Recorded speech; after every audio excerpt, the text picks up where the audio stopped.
So the four gentlemen are at your disposal. I'll be moderating this. Of course, if you feel inclined to, you can always ask questions from me as well.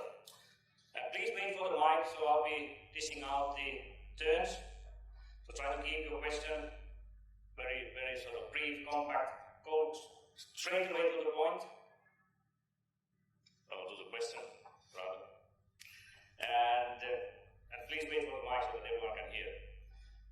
And please also introduce yourself before you make your pitch towards the panel. And if you feel inclined, you can ask the whole panel, or you can say, okay, Mark, what do you think about this? So you can also try for questions of any particular. All right, who wants to go first? Wake up, wake up. Some parties who have been asking so many questions already. Go on, Camilla.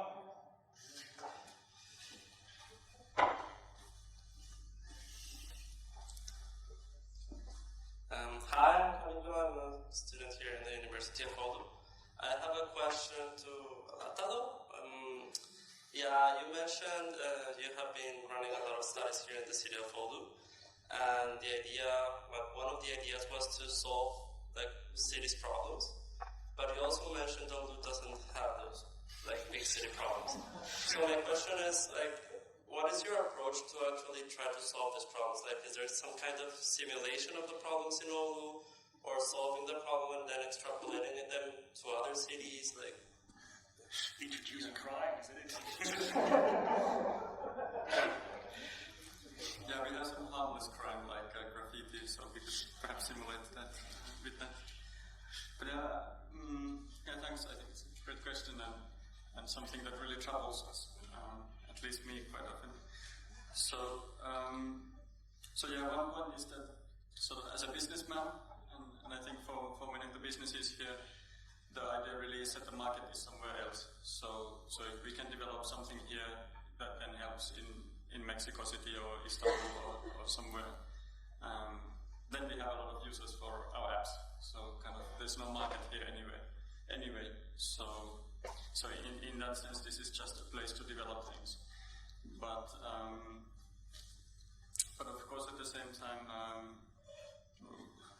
we also have problems in the sense that, like with the recession and societal things. So I do hope that we can do something useful here in Oulu and for Oulu as well. And one thing that I'm thinking there is that I feel that here, I guess it can be the same elsewhere, but I think also here many people have this kind of feeling that we are not really influencing the city. The city just happens for us. Now they're building like huge parking halls. A lot of people objected, but it doesn't really matter. Like somewhere the decisions get made and the city just happens to us, and nobody can really influence it.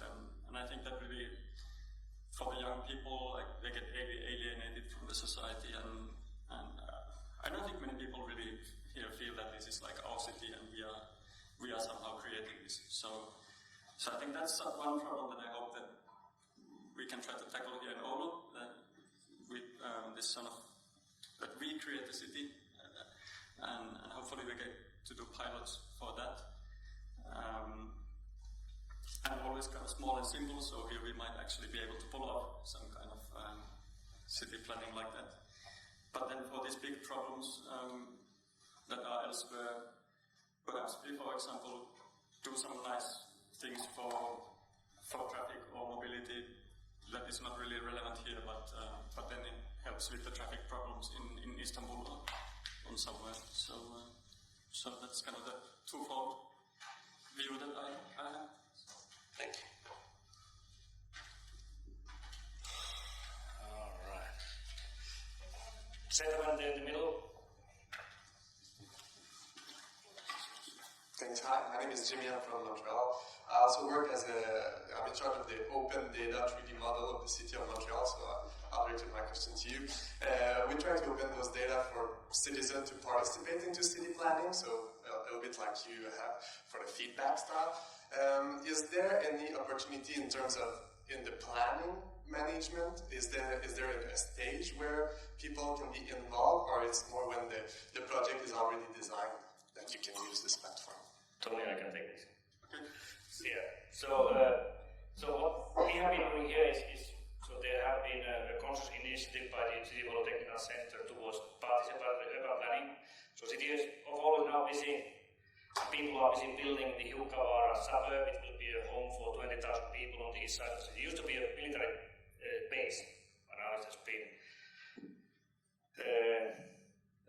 adapted into a housing area. And there, for example, what City has been doing, the technical center, creating a 3D model of that area, inviting people who have expressed interest or who have purchased lots there to be built someday, inviting them over to these sessions where they have jointly gone together some different sort of plans where roads would be built and where certain services would be placed. And my understanding is that the city's planning side has been very happy with the outcome of those sessions. And those were kind of in a cave, so people were basically sort of walking around in that future Hiukkavaara area in a cave. So that's just give one very recent example how this sort of technology has been exploited by City of Oulu, the urban planning side. And at what stage is the project at the moment? It was sufficiently early, so that those sessions actually had an impact how that final layout of roads and services was then crafted out by the city's planning division. Actually, if you search in the net, you find a nice video of those sessions, how they were conducted. Okay. Hi, I'm Irina. I'm a PhD student from Brisbane. My question is related to Per Ola, I guess, but anyone actually who's interested can answer. I was wondering what the social impact is of this new way of entering words, because you don't need to know how to correctly spell a word, right? Because you kind of use the pattern and you don't really need to know if it's spelled with like 2 L's or 2 B's or whatever. So I was curious if you know anything about the impact it has on people's ability to spell out words and how you think it will affect it in the future if you don't need to know what the exact letters it has to contain. So this has been studied. There is some people, actually the research isn't clear about. So some studies have, early studies actually, started with multi-tap text entry methods on telephone keypads. And there was this concern about SMS language and so on. And some studies show that there was an effect, but it's not clear whether it's culturally dependent or if it's universal, first of all. Second of all, what you also see is it's very complex because it transcends more than text entry, really. It's more a panel question, I suppose. So there has been some really interesting studies on how teenagers and people in their 20s have changed their communication patterns. I suspect it has very little to do with the text input, though. It has more to do with the ability to take photos of oneself, for instance, and these sorts of multimedia communications. So, for instance, one thing that is happening nowadays, actually, with Snapchat and all these services, is that people are starting to use speech recognition, which is a bit surprising because it's always been condemned as a hopeless solution for text entry in practice.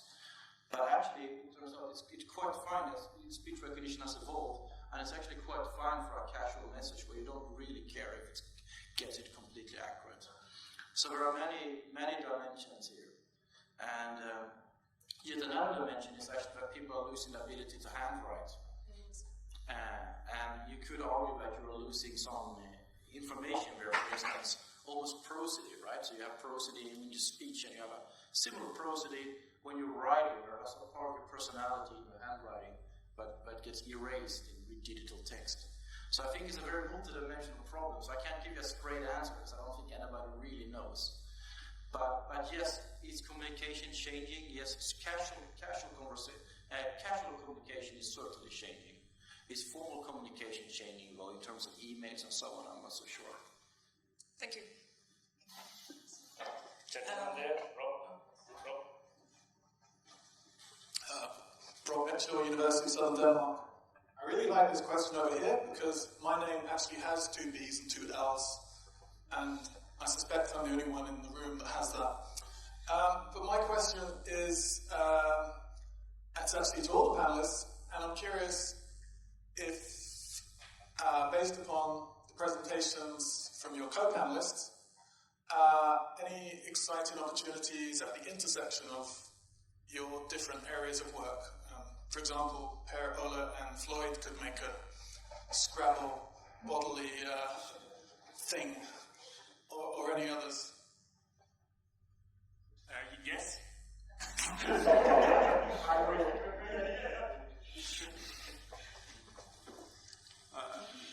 Yeah, well, I can at least take that because I was thinking about that as well. Because with these games and we're now also using Oculus, we sort of easily get immersed and detached to the virtual worlds and these virtual models. And so, yeah, with the bodily play activities, it's a good reminder of the embodiment, and especially when we are talking about real cities and the real streets.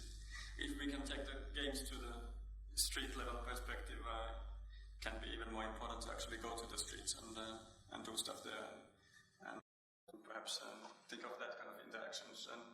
And yeah, it has been luckily driving for us to get this kind of new research on these hybrid spaces. So, okay, we have the virtual city, but there's also the real city, and how we can sort of combine and work together with those. I think it's a good to think of the bodies there as well.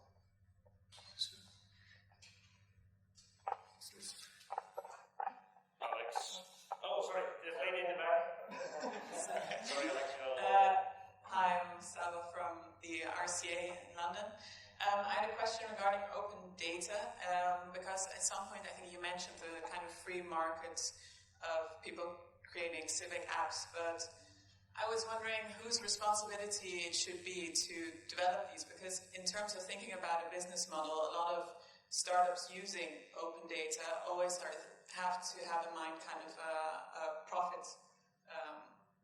idea. So to what extent can you make sure that civic empowerment is something which is the core goal, or should it be the responsibility of the government? Should governments become more like startups and create their own civic apps? Or who do you think is in charge in this development?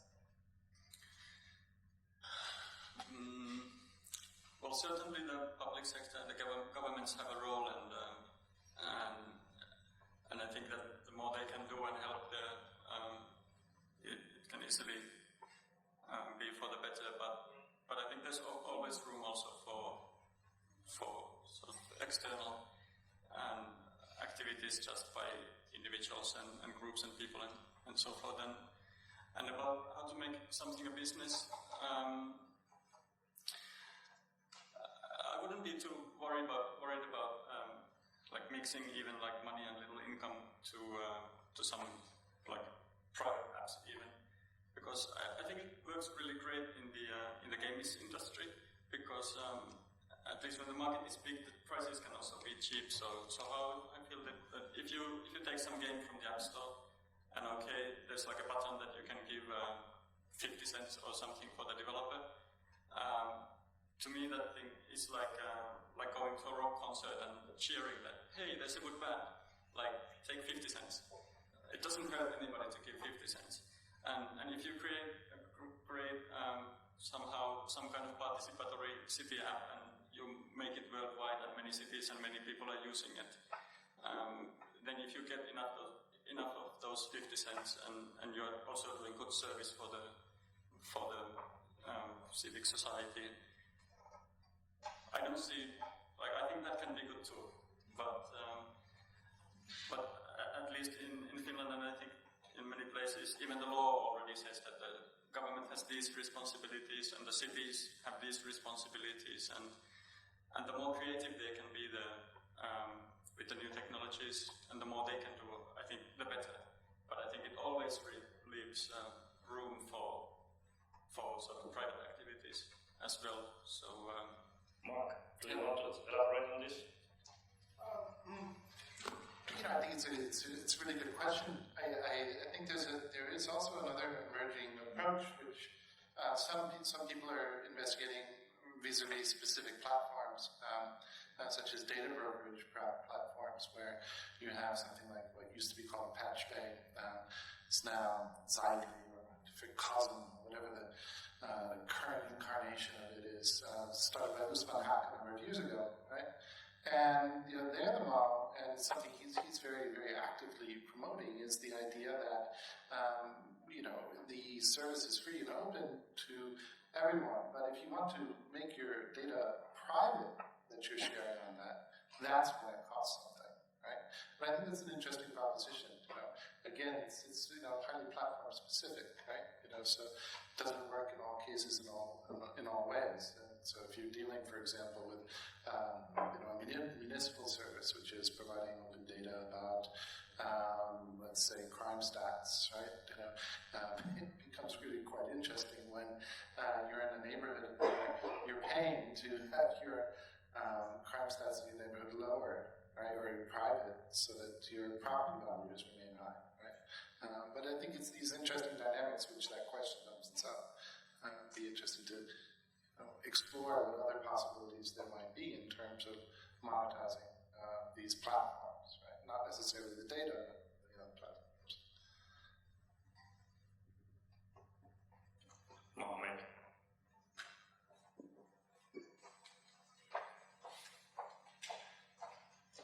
Hi, Mohammed from University of Oulu. I have a question to Mark. How do data geographies benefit from design fictions? Or actually, how do they relate together? Hopefully they get better. The data geographies is simply a phrase which refers to the kind of human geographies that are intersected with data and information systems, right? And so design fiction really is a method which enables one to expand the possibility space within which design solutions are searched. So the data geographies benefit in the sense that they're, the ways we think about them is expanded through design fiction. I would say that's the contribution that it makes.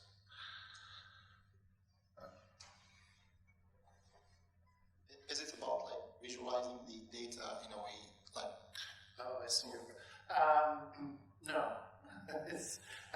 Visualizing the data may be a step, in the process.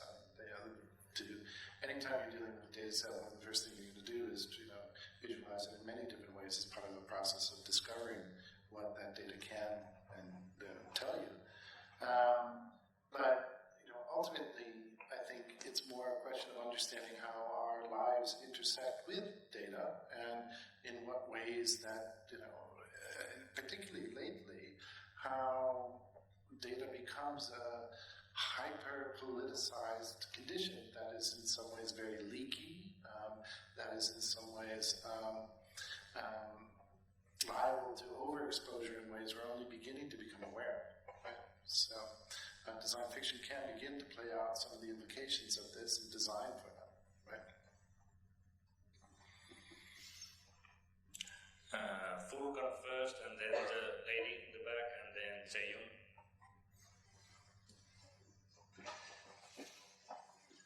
Hi, I'm Furkan from University of Oulu Commerce and Engineering Department. I have a question related to smartphone, sensor-based smartphone user interfaces. I just have a question that related to smartwatches. That is it not feasible for smartwatches to for the developers or for the researchers to focus more on speech recognition for the smartwatches instead of putting it and clicking on because it has got a very small touchpad, or you can say the keyboard.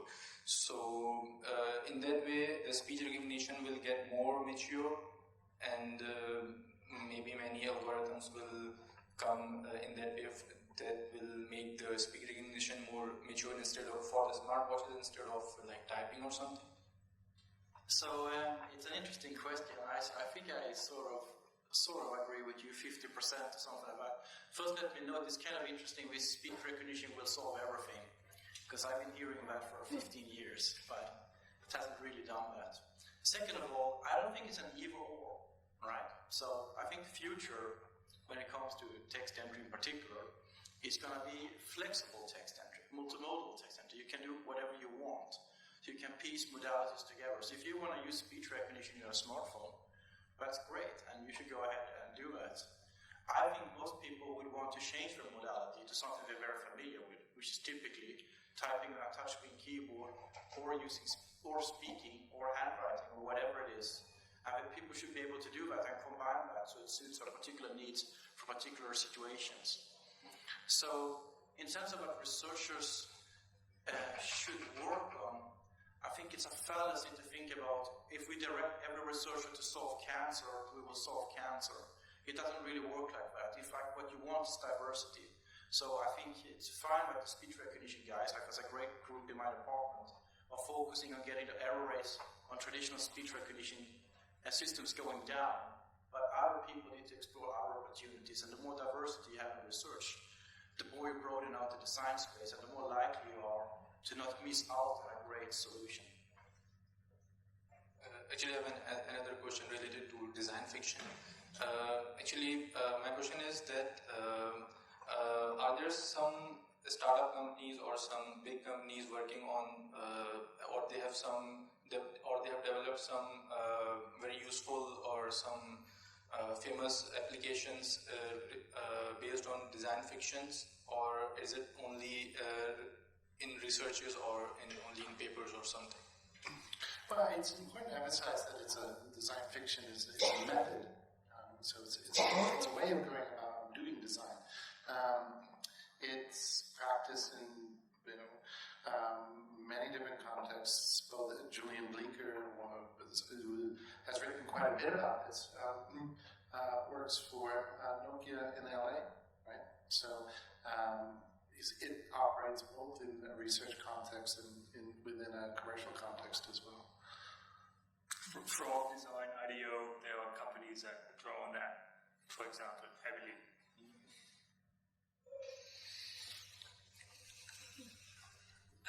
My question is for Mark. During my PhD, I'm trying to look at taking the idea of the smart city to the smart citizen. So I'm trying to look at bottom-up or grassroots civic engagement, especially in the urban space. And I personally think that design fiction is a great way of exploring an alternative use for an urban space. So I was really curious if you know of any cases where the outcome of the method design fiction has actually been really implemented and is actually, has reshaped a real-world place that is now used by people in a different way. You're speaking about an urban transformation. Something like an urban prototype. Yes, exactly.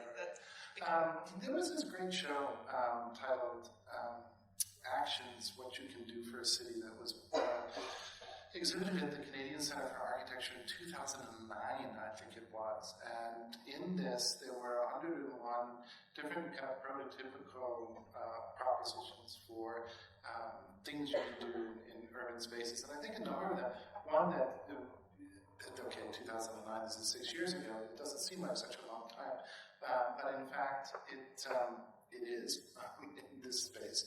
And there are a number of things, particularly in relationship to urban gardening propositions, I think, where, for example, you have particularly hydroponic systems for growing things on a kind of urban scale, whether it has to do with a living facade or a kind of roofscape. I think of work that people like Natalie Jeremijenko are doing as well, in this space. But that exhibition, which has a wonderful catalog, I think, again, started at the CCA in Canada and moved to Chicago. It was presented in Chicago at the Grant Foundation there. It's a good place to start to look at some of these. Fantastic. I'll approach you again and write everything down. Okay. Thank you. Jay.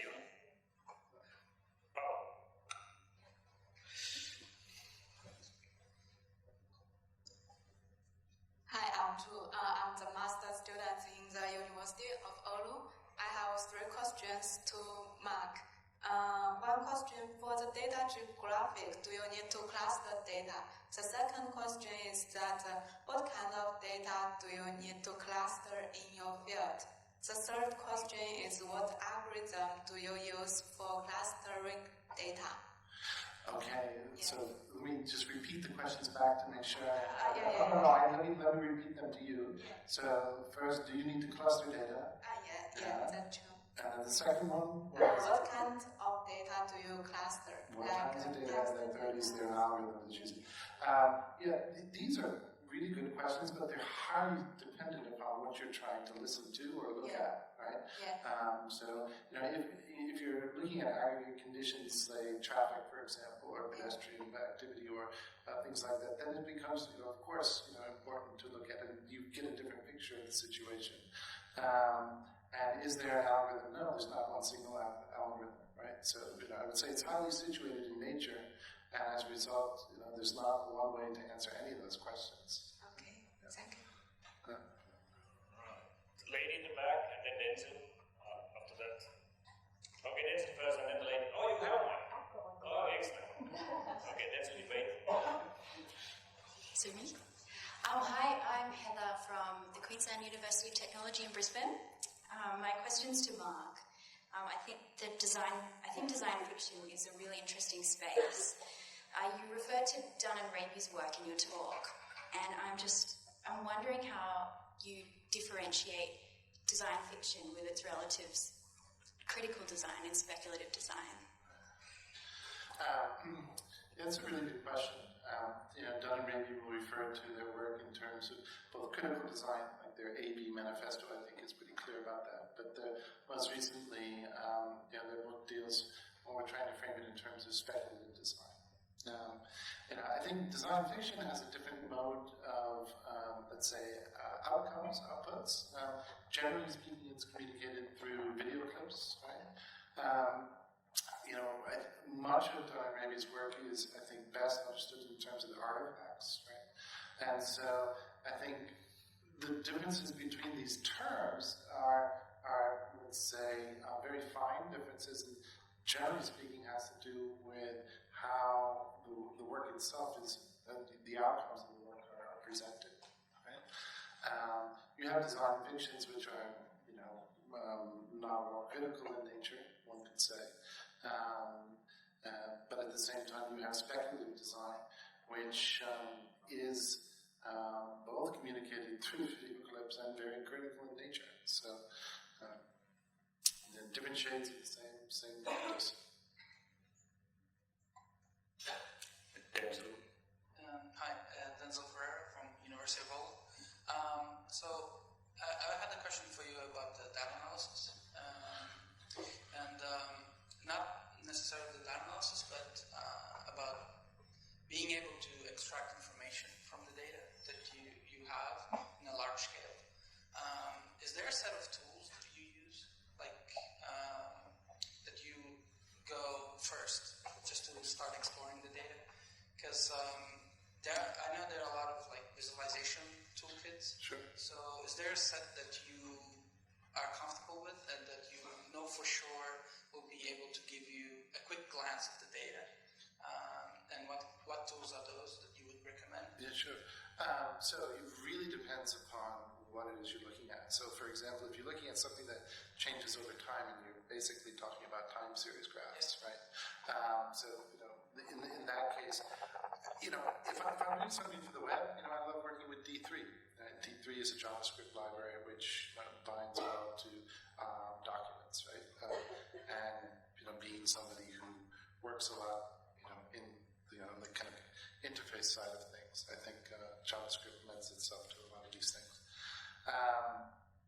You can, I think, if you're looking first just at the data itself, sometimes, R, for example, is a programming environment which is really useful to do a lot of the kind of very basic statistical analysis and whatnot. Further upstream, you can look at things like processing, which, depending upon what you're doing, particularly if you're trying to interface with sort of real-world sensors, it's useful, I think. But again, this is another one of those questions. I'm not comfortable in any of these environments. I guess that's the first thing to say. And I'm never sure about anything in terms of what this is going to tell me. But usually it has to do with picking the tool as a question of understanding something about the nature of the data that you're working with, the data set, and trying to map that to the appropriate models that you have available for representing, right, as a first step.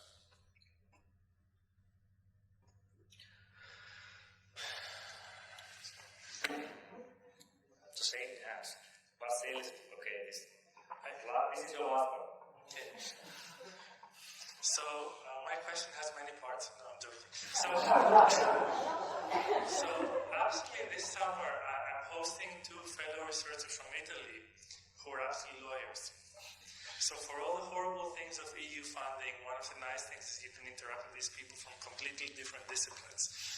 So no technical background, just understanding of reality through the eyes of the law, let's say. So I would like to ask the panelists whether you think that the work you're doing or the technology you're developing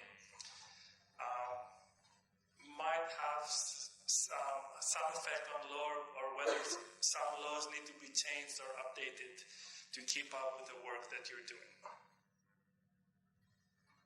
Okay, what you are thinking, there was just yesterday news, big article about Finland falling back in the exploitation of open data due to our national legislation, but that's just a backdrop. Okay, let's go this way. Where would you like to start? Well, so patent law definitely applies, first of all, but ignoring that, I think what we're going to see is in the next 20 years, actually in the next 10 years, when the people who are teenagers now are growing up and trying to get jobs, there's going to be a lot of lawsuits, and there's going to be a lot of demands on censoring the web and social media, Facebook, etc. And I think there's going to be probably a huge backlash. That's going to be much more regulated. That's one prediction now. I'm not a lawyer, and this is just my, lay opinion. But so I feel pretty certain that that's going to happen. So individuals will be suing Facebook to take down information. Is that what you're saying? Yeah, these sort of things. Because people are teenagers now, and they do pretty crazy things. People tell me, and my colleagues who have teenagers, and they don't realize the consequence of these things, because whatever you do on the internet is permanent, right? And it's going to have consequences, and I think there's going to be a reaction to that. That's one thing. I think a lot of people can see that, but I think one more important question is actually about ethics and doing research, because you've probably heard about the Facebook fiasco, right, with the A/B testing. Well, it's not a fiasco. I'm surprised people are upset about it, because all companies do this all the time. We do A/B testing. So they change a condition, right, for a subset of the population, and they try to observe an effect. And at the university, you typically need to have ethics approval for doing these sort of things, which can be annoying, but it also is really, really important that if you're dealing with people's private information, that you're actually doing it in a sensible way. So I think this is also an area where there's probably going to be legislation. That would be my 2 points. I would answer the question a bit differently, because I do like working with people from different backgrounds, multidisciplinary teams. But I think what you ask now is what we can learn from them and what they can learn from us. I think what I would prefer is figuring out what we can do together, right? Because I don't think we can tell them something about the law, nor should they tell us something we should do based on the law. Ooh, big statement, I just realized. Because, it's a different thing, but maybe you can do something together. I'll give you an example. I really like, in the lab, we've got Sarah Jane Pell, and we like working with her, because she's an artist and a professional underwater diver. So, when we do stuff together, we don't really think about what can divers learn from games, nor do we go, what can games learn from divers. What I really like is that when she started, she brought in a massive pool and set that up in the lab and filled it with water. Why? Because she does water, so therefore she needs water. So there was no agenda of why we need that water in there, but we had a pool in the lab. And I think that kind of shifted the perspective from both parties involved, because we had all the gear in there and the water now. So what do we do with that? So I think when we bring in multidisciplinary people, we need to shift our perspective, and I think that's what they're really good at. So, short answer is yes, absolutely. I mean, particularly when you're dealing with questions about privacy and you want to address this at an urban scale, you need to work with people who understand legislation and how legislation is made so you can impact policy. Because ultimately that's what will influence how these spaces evolve. And that's what we're looking at, is how do you influence the way urban space evolves, right? Now, nothing is made from scratch, ground up, unless you're in Abu Dhabi or the Emirates. So that's the first thing, policy. There was a second. The next level is, and has more to do with the current project I'm working on, but is the minute you start to deal with the kind of infrastructural level of, let's say, mobile communications, you enter into a very interesting area which is not well mapped. It varies from state to state, from country to country, and it varies also from platform to platform, right? So how, for example, what are the regulations for me setting up my own base transceiver station, right? My own BTS, right? That's a really interesting set of questions, which are tied up in ways that only, I think, lawyers are able to untangle, right? And so that's very useful to be collaborating with people like that. And in fact, this current project is the first one where I've had to include legal consulting as a line item basis.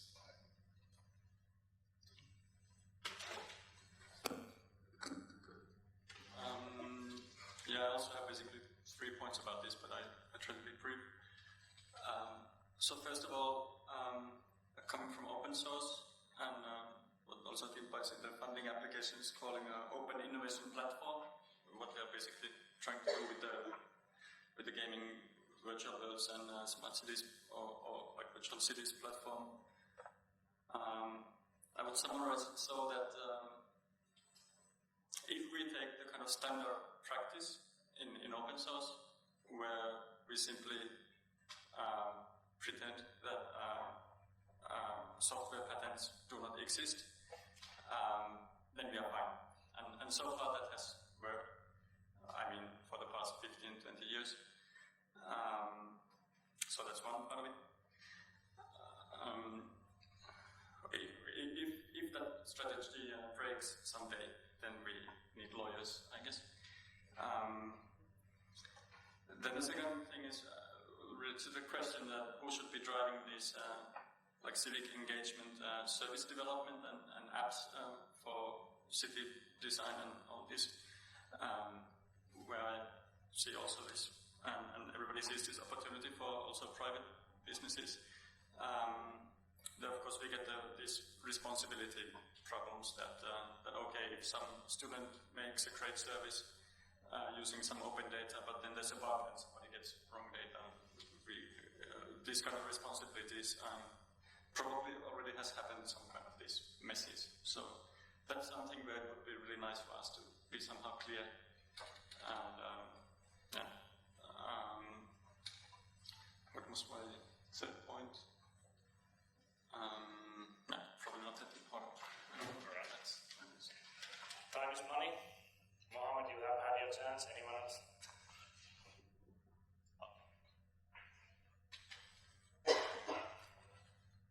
Why are the local students so active? We are upgrading this discussion.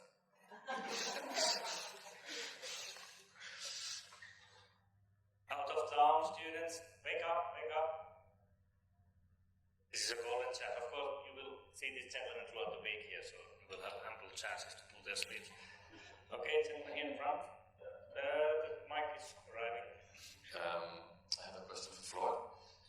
Building upon the last question, where you spoke a little bit about that you were kind of studying divers to see what you could learn from them and take them to another context. Did you learn anything from the skateboarders and the experiment that you were doing with them? Oh yes, the skateboard was a really cool project because I had no idea how they function, how they think. Can I give even a more extreme example? What you're planning on doing next is work with extreme sports people. Because we learned something about from these skateboarders. But I answered this differently. First we studied joggers, right? And we learned from joggers that they... What, sorry? Joggers, people who are jogging, runners, which is kind of a normal sport that a lot of people do.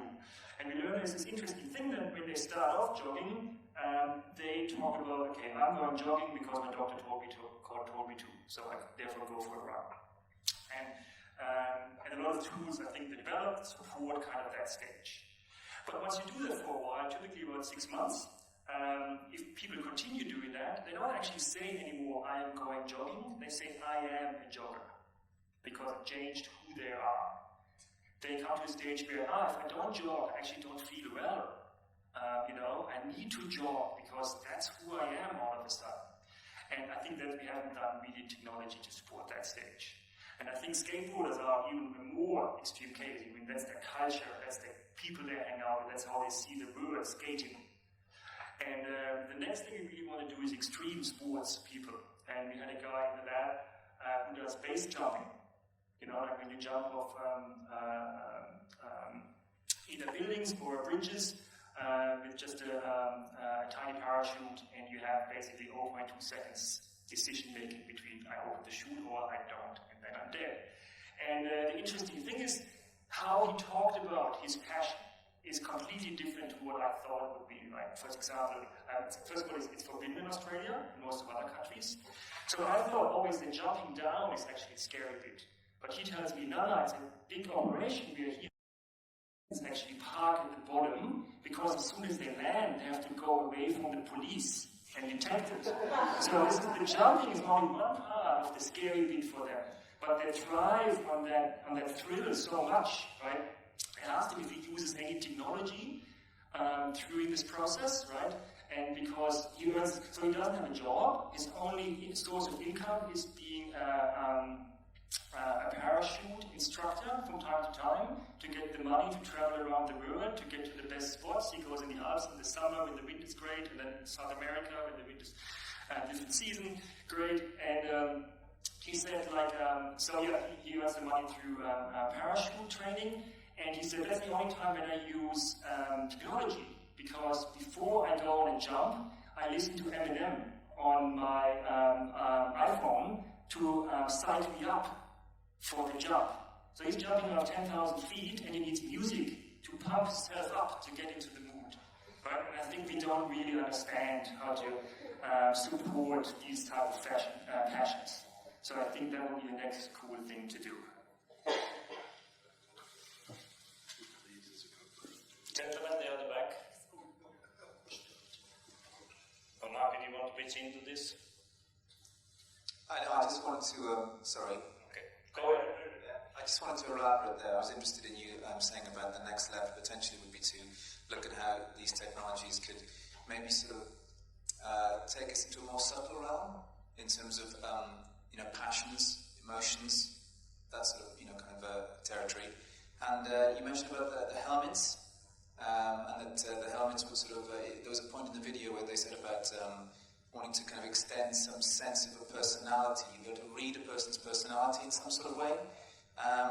One thing there it made me think of was when you see squids kind of mating, there'd be one female squid and a lot of guys also floating around taking turns, and they sort of come down to this kind of dance. They've got these beautiful rippling patterns of lights on their bodies, and when the female decides she likes one of the male squids, they start to ripple in turn. I mean, in sequence, they actually ripple together, kind of like that. I just wonder whether you could sort of maybe figure something like that. It's not really a question, it's just offering something up to you, really.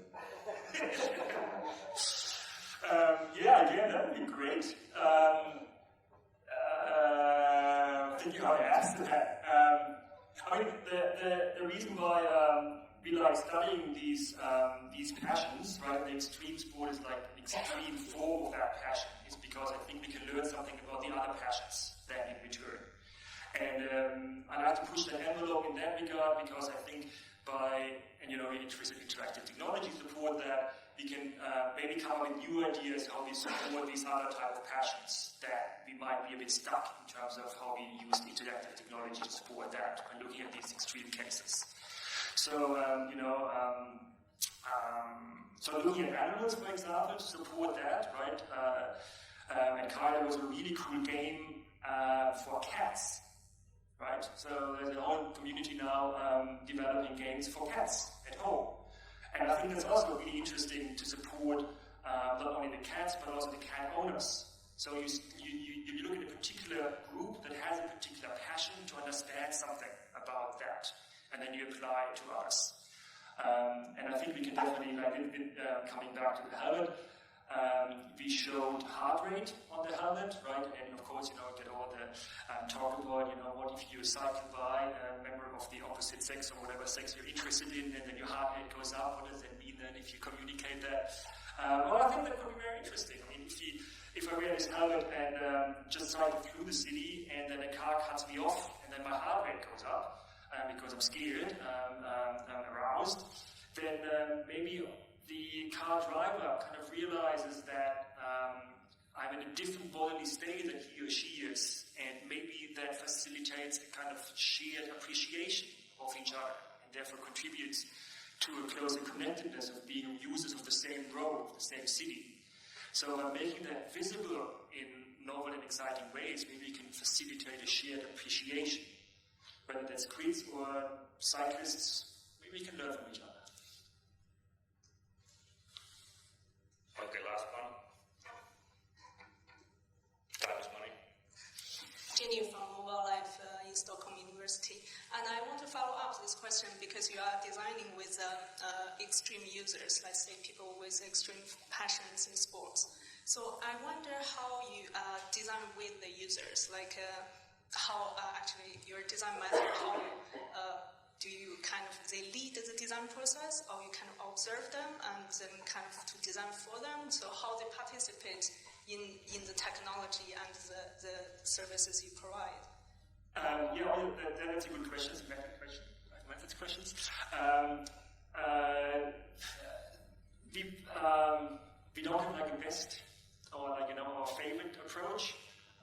We like bringing people in and working with them in any shape or form. We do that very ad hoc. We do, Josh just published a paper which is under review where he actually argued that if he, for example, he's very interested in designing for kids, indigenous kids in particular, and his new thing is that, you know, there's participatory design, that he thinks now that the tools are so advanced to develop these experiences that they should just design their own. So he goes beyond participatory design, as well, just give them the tools and they do their thing. And because they're kids, they know what gets them excited the best, and the adults shouldn't even be involved. So that's another interesting approach. I have no idea how it's going to turn out, but yeah, that's what he's going to try to find out. So I think, yeah, we want to see more methods that we couldn't do so far so well because of the technology wasn't there, but now it is, so we can also expect new methods. Yeah, because especially with the skydiver, if you do stuff like that, right? I would love to be like, you know, participatory design would be great, but you know, I'm not going to jump off that bridge with that. No way, right? So how do we do that, right? You know, same thing. You can't interview him during that jump, right? Any technology that we try, we can't develop some prototype tool because if we screw up, then we have one participant less, and we don't want that. So that you know, challenges us to think about these methods, and that's the previous question, right? I think we can learn from these extreme cases because we have to come up with new ways, new methods to understand them, and that hopefully then tells us something about other people. Thank you. Let's give a big hand to our panelists.